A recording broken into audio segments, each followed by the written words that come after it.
Kalispera. It's amazing to be here in Athens, the home of Asclepios, the Greek god of healing, and in Greece, where so much of modern medicine has been derived from Hippocrates and others, Galen and beyond. And the formation and the foundation of modern medicine has been formed here and has really informed the rest of the world and can inform the future of healthcare as well. But I thought before we look into the future, we often take a bit of a back to the future look. And I had a chance to return to my roots to Massachusetts General Hospital, where I did my medical training, for its 200th anniversary. That's very old in the United States, very, very young here. And had a reunion of the doctors I trained with. And I found myself, after one of the receptions, at one of the most famous spots of healthcare history. This is called the Ether Dome, the spot where in 1846, this lucky patient was the very first patient to get general anesthesia with his surgery. And if you go to the Ether Dome today, it's frozen in time from 1846. Nothing has changed. And it's a very historic spot. I wandered about 4 minutes down the hall to the ward where I spent my first month as a brand new doctor. And I found also, in over 15 years, that was frozen in time. Some of the same alarms were beeping, some of the same nurses, some of the same patients. The only difference was that the young doctor was pushing around a cart with an old computer and printing out the electronic record and putting it in the chart. And I thought, even at a great institution like Massachusetts General Hospital, medicine is still practiced like it's been done for hundreds or sometimes thousands of years, still stuck in silos, in departments, in old definitions of how healthcare has been organized, with waiting rooms. And we're in the new age now, a new age of technology. We can define medicine beyond just body parts and specialties in new and powerful ways, with connected health, with digital health, with the empowered patient. And we need to change our definition. Instead of how we practice medicine today with most of our dollars on sick care, we can change our definition to spending more of our focus on health care and using technology to enable ourselves to be more empowered. We can also change where healthcare happens, traditionally in the hospital, in the clinic, but increasingly the pressures and the costs are taking healthcare out of the hospital to our homes and even onto our own bodies. Now, in the 10 years or so since I came back to Stanford for fellowships in hematology and oncology, a lot of technology has exploded. It's a very exciting age, and it gives us the opportunity to do brave new things. Many technologies are moving at an exponential rate, doubling in their power and performance. The smartphones in your pockets have more than 1 billion times the price and speed and performance of the best supercomputers in the 1970s. And this Moore's law of IT and technology is happening not just in computers, it's happening in many fields. And it's when those technologies come together and they converge, we have the opportunity to rethink many elements of our society, including that of health and medicine. We've reimagined many things in the last decade, how we read books, how we take photos. Many companies have been disrupted, like Kodak, and other companies like BlackBerry have almost disappeared because technology can be disruptive, and it can be disruptive in healthcare. One element that's getting disrupted is the use of personal genomics. The price of sequencing your own human genome has dropped from $1 billion. It's dropped at twice the rate of Moore's law to about $1,000 or $2,000 today. You can have your genome on a disk. The challenge is when a patient comes to me with their genome on a hard drive, we still don't know yet what to do with that. There's lots of opportunities to learn and converge that information. And it's beyond just genomics. It's our proteome. It's the data from our blood, our environmental data, imaging, the bugs in our gut, our microbiome. All those information can come together. And as Hippocrates said, early proponent of personalized medicine, if we could give every individual the right amount of nourishment and exercise, not too little, not too much, we would have found the safest way to health. And the safest way to medicine is to truly individualize that. We're able to individualize care now with high-speed computing, so we can do incredible imagery, so a surgeon can appreciate the anatomy of a specific patient. We're able to look inside the brain now, not only to appreciate the anatomy at high resolution, but increasingly the connectome and mapping the brain and understanding psychiatric diseases and treating those in better ways. We're using high-speed computing to disrupt and change old procedures, like an angiogram to look at the heart, can now be done with a 30-second CT scan. We can scan the heart, send it to the cloud, analyze the blood vessel, and determine, does that patient need a stent or bypass surgery? What used to take an operating room and a catheter and lots of radiation now can be done, again, computationally, and we can determine, does that patient need a stent or other therapy? So we're disrupting cardiology. Soon we won't have echocardiograms. We'll do a 10-minute cardiac MRI and analyze the function and structure of the heart on a tablet, a smart pad, or your phone anywhere on the planet. So with faster technology and smaller technology, we're clearly changing the way we practice healthcare. The smartphones in your pocket have become healthcare tools. And it's only been 3 years since the iPad came out. That's become a disruptive force in changing the way we practice medicine. Tablets. In fact, the cheapest tablets today are only $35. Imagine the impact of giving away a $35 tablet in education and healthcare and beyond. And we can use these mobile technologies to also give us dashboards into our data. If you're a diabetic patient, you can record your blood sugar directly onto your phone, get a dashboard of your numbers, understand what that means, and do a better job yourself and as your clinical team of treating your diabetes. And simple apps, again, can give us those feedback loops. And soon, instead of always giving a drug or vaccine, we'll prescribe an app. There'll be an app for pregnancy, an app for surgery, that can really help tune and personalize your therapy. We're in the age of gamification, making patients more engaged and on top of their own therapy, using gaming technologies like Microsoft Kinect to make things like physical therapy easier and more fun. We're in the age now of digital medicine. All this faster computing is digitizing our data. And with digital information now, we can, again, leverage our mobile platforms to take pictures of our skin lesions, analyze those, diagnose eye disease.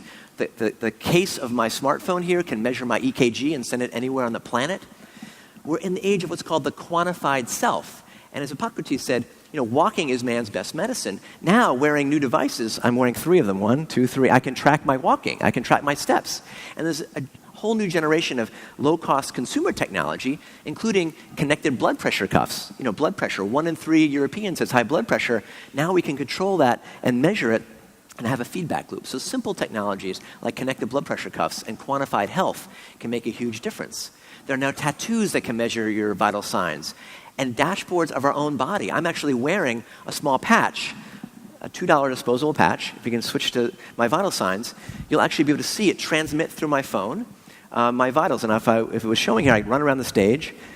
We can switch over, and you'll see my live EKG through my phone. Here we go. There's my EKG. Okay, only 132 beats a minute. My stress level is only 100%. No problem. And if I run around, and if I fall down, it could call emergency or call my mom. So this sort of technology is getting powerful and is disposable and will help us control and treat disease in smarter ways. So new tools are coming to physicians and patients. Digital tools to make better physical exams for a nurse or for a patient at home. We're using the power of low-cost laboratories. A single drop of blood now can give us incredible levels of measurement that were never possible before at very, very low cost. We can even print out some of our laboratory tests. So the idea of a digital checkup anywhere on the planet, whether it's a rural island off the coast of Greece or rural India, combined with telemedicine, being able to interact with a physician or anybody else through your smart tablets, is really changing the way we practice healthcare and enabling us to have better healthcare for our older generation. They don't have to come to the hospital all the time and to the lab. Now, it's no one technology. It's the layering of these technologies, the Internet of Things. Even our new pacemakers have IP addresses that can be connected. They can also be hacked, by the way, so there's a dark side. So we need to understand how to put these together in smart ways and not be overwhelmed. Our brains haven't had an upgrade in millions of years, but our technology keeps getting upgraded. And so it's very easy as patients, as doctors, as healthcare systems to be overwhelmed by data. So how do we make sense of this? As Hippocrates also said, life is short, the art is long. We could be reading every paper in my field. I could never keep up. So the new field of artificial intelligence is going to dramatically change how we practice medicine.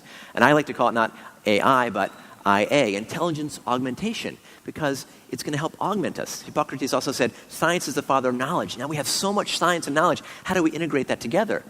Some doctors are threatened by this. Even Socrates thought that reading and writing was not a good idea. But if we embrace some of these technologies, it can dramatically improve healthcare because there's so much inefficiency. We waste 30% of our healthcare dollars, and we're not often smart about what we do. There's a lot of medical errors. So by using the integration of sensors, big data, artificial intelligence, your car, you know more about the health of your new car than you do. There's hundreds of sensors in new cars. You care about when your own check engine light goes on. And systems like OnStar for your car could eventually become the OnStars for your body and integrate all this information in smart and powerful ways. Might be some Star Trek fans here. The tricorder is no longer science fiction. There's now what used to be a $100,000 ultrasound can fit in my pocket, right? And there's even an X Prize. You met Peter Diamandis here last year, the founder of the X Prize. There's now a new X Prize I helped design to make a medical tricorder to be at home for patients and consumers to use to do a better job than physicians. And many companies are developing these. One company that I helped get started called Scanadu has developed a technology, hold it to your forehead, it pulls up all your vital signs, talks to your phone, communicates with your healthcare team. This is a view of where this might be in the next couple of years as we put all this technology together. Take a look. Technology has given us an unprecedented window into the human body. But on a day-to-day basis, we're still in the dark about our own health. We are changing that. You okay? Do you feel okay? What if instead of fearing the worst when you notice something out of the ordinary, you could identify the condition yourself? Getting the right diagnosis would save you worry It says it's roseola. and an unnecessary doctor's visit. Rest at home. It's okay. Instead of hearing about a viral outbreak on the news, imagine you got an alert that was tailored to your family's needs. It would also give you advice about what to do next. What if you had a way to identify what was wrong right away? It says it's 103.8. A way to get all of the information you need to understand the situation.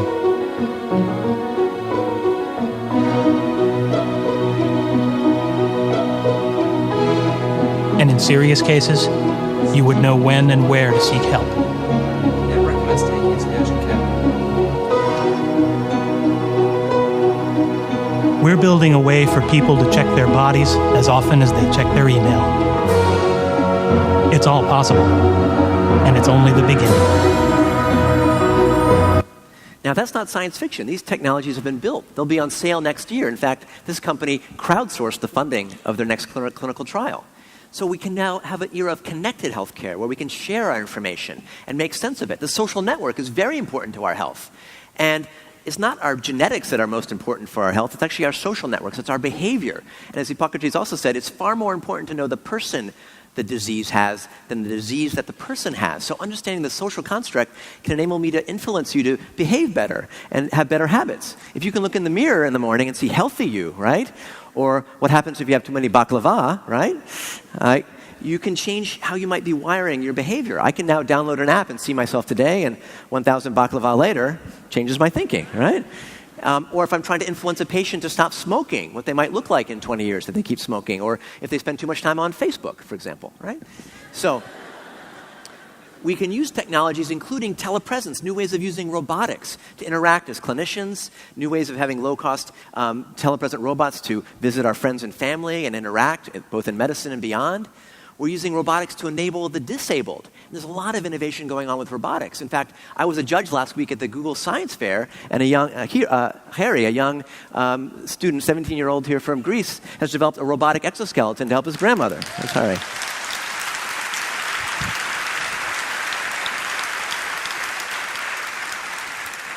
And robotics is enabling the severely disabled, those who have completely paralyzed, to connect their brains to robotic limbs. So we have an incredible ability now to change the way the disabled interact with the environment. We're seeing robotics that are now wearable exoskeletons. So someone who's paralyzed, for example, can put on a wearable exoskeleton and climb a mountain. And it's going beyond that. We really want to cure spinal cord injury, and the next generation of regenerative medicine can enable that. She and Yamanaka there won the Nobel Prize last year for developing induced pluripotent stem cells that you can turn your own skin cells into any cell in your body. So we have the opportunity to have extreme remedies and build a fountain of youth and converge technologies like 3D printing. I'm actually wearing a 3D printed belt. You'll hear from the next speaker more about 3D printing. But 3D printing can be applied to healthcare, from neurosurgery to next generation prosthetics to orthopedics to even being able to scan my own self and have a little version of mini-me, right? So it's cute, but what if I might have cancer and I've lost part of my face? We can make a prosthetic or combine that with bionics. So incredible potential to eventually 3D print the organs of the future, from simple ones we can do today to complex ones in the future like our hearts. Now, I've been diving into this world as the head of a medicine track at a new institution called Singularity University, based in the heart of Silicon Valley. And our mission is to cross-fertilize technologies and to say, how can we take exponential technologies, put them together to solve global problems, like even global health? And a student from Greece, Andreas, formed a company called Matternet at Singularity University to use drones to deliver drugs and vaccines, a better way of delivering medicines in parts of the world with poor transportation. Other students built gloves for telemedicine. I formed a program at Singularity University called FutureMed, where we bring together doctors and researchers and scientists from all sorts of fields to rethink and reinvent medicine in new and powerful ways. And I hope some of you can join us at FutureMed this November. Let's go to futuremed2020.com, where we rethink the future of healthcare. So many new people are coming to healthcare. You don't need to be a doctor or a roboticist to go into healthcare today. Any field can impact healthcare. In fact, even Google is now approaching longevity and a new company to think about longevity in healthcare. And we're bringing new folks with beginner's mind, even designers. Design thinking is important. Like if I'm flying back tomorrow to California, I need new technologies. Oh, by the way, you can do smart things with your furniture to help older folks get up and have smart design in our environments and even our walking canes. We need smart design thinking. If I'm flying, I don't want to put wings on my car. I need a 747, and the 747 doesn't fly by itself. It needs a whole system, right? So we can take lessons, actually, from aviation and other fields to apply to healthcare. I've been a pilot for 20 years since college, and I've had the opportunity to fly in fighter jets as a flight surgeon in the Air National Guard. And there's lessons to take from aviation, from the fighter pilot world, from the military that apply to healthcare. Like checklists. We use checklists to make flying safer. We're using checklists to make the operating room safer. So checklists have been applied and dramatically improved outcomes in that regard, and we can appify checklists and personalize those. The idea of simulation. Simulation has made flying safer. Now we can simulate procedures and do training for surgeons and nurses and medical students. And we, instead of see one, do one, teach one, we see one and simulate it and get it right and get and practice it. Not on our grandmothers, we practice it in the simulation lab. We're using the world of the new cockpit that is now digitized. We can see our world in new ways and make the data information actionable. Even Lockheed Martin is helping create the new intensive care units at Johns Hopkins. We, in the fighter pilot world, use heads-up displays. We need other information in bad weather. It might remind us we're about to hit a mountain. It'll give us a cue through sound. We can sometimes use different information if we're in a dogfight. We use feedback loops in our cars now. We might soon have a GPS for our own healthcare. It says, Daniel, go to the right to the gym, not to left to the McDonald's, right? It helps guide us, right? We want just the right amount of information, not too much information also. We're seeing the world in new ways. The blind now have visual prosthetics to help them see. And we're also, as sighted people, seeing the world differently. We have new technologies being developed, like an assisted living contact lens, so we can see the world maybe through our contacts. It might have some interesting implications. You might be wearing your assisted living contact lenses and be out on a date, and you need a little bit of help, so you bring up the Wingman app, right? All right, so some interesting implications. But do we need to wait for those? No. Today, we're in the era of eyewear. Google Glass is here, right? Google Glass is going to be transformative, I think, in many fields, including healthcare. As a doctor, I can see my patient's vital signs. As a patient, I can understand my medicines and be more on track with things, okay? We might see our food in different ways. And another Greek saying, everything in excess is opposed to nature. What if you're having a little bit of excess? You might have a clue, from your visual cues. You might have another clue, right? Pull up. From the fighter pilot world, right? Pull up. Finally, we have the idea that there's radar. What if we can see other patients like ours or patients like mine and share that information? When you drive now and use Google Maps, you use a little privacy, but you can crowdsource that information together and share it. And now you can build a map of Rome in a day and see what's the right route to work, what's the fastest way to get there, how do you avoid the traffic jams? What if we could do that in healthcare and share our information in new and powerful ways? So in conclusion, medicine traditionally has been very much blind, very empiric. Now we have new technologies, new sensors, new data being shared. We can get information about our individual neighborhoods and from our individual social networks, and maybe even decide, who to shake hands with each day based on that information, right? And we can use other ways of thinking and dashboards and contextual systems medicine to change the way we do things, and design thinking. All these elements can come together to reinvent healthcare and change us from a world that's been traditionally very episodic and reactive. You have the chest pain, the lump, the problem, and you get seen 2 days later or after the event, to changing healthcare to being continuous and proactive and leading us to a much healthier society at lower costs. And I would encourage all of you to get engaged in your own health. You don't just need to be blood donors or organ donors. You can also be data donors and change the face of health and medicine. So I think with lessons from the past, from Hippocrates and others, we can have a brave new world of healthcare. In many ways, like my Google Glass, the future is already here. It's just not evenly distributed yet. And it's up to you, not just to imagine that future, but to go out there and create it. So with that, I'll say thank you. Thank you.